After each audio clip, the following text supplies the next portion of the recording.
Hey, it's Kool-Aid Zebra bringing you a weapon review of the G36C carbine or submachine gun. It's the same thing. The gameplay on this isn't fantastic. It's just basically just enough to convey and show you my points of which I'm showing. The G36C, in my opinion, is the best submachine gun. It has very little recoil and it's pretty strong too. And it has 30 bullets. I mean, what more could you ask for?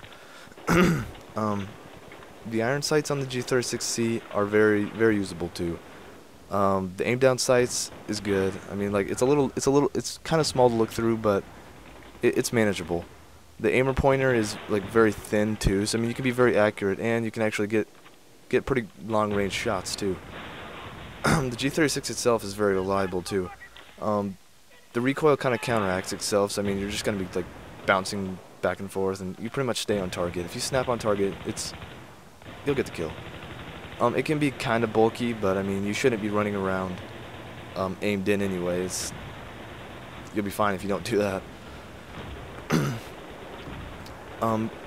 The iron sights is probably best used from close to mid-range. Otherwise, you might as well use a different optic if you're gonna go any further than that.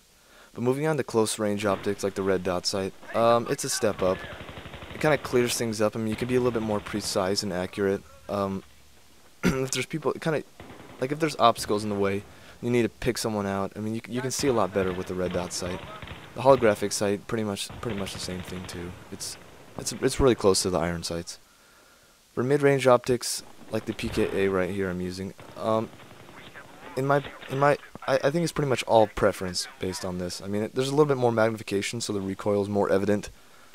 But I mean, you can snap on targets pretty quickly with it. I mean, you probably have to burst more using it. But it's all preference, like I said. I mean, you can see further with it too. Like if you have a longer quarter, it's probably better to use. Like if you're good at bursting and you think you can manage it okay, then it's definitely very usable. Like right here, you burst down this little quarter right here, and you can get them easily. It's all preference based on that. Because you can get, if they're close up, you can spray them too. I mean, it's not too magnified where you can't really do anything. It's very usable. Very good optic for the G36.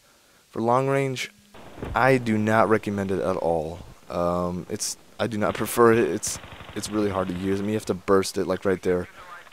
And I can't think of a single situation where it would come in handy to use this. I mean, you're not going to be laying down looking at someone because they're going to be gone so fast. By the time you start shooting, even if you get a shot, like right here, I shoot everywhere but him, and somehow I pull out the kill. But here's my favorite setup with the G36C.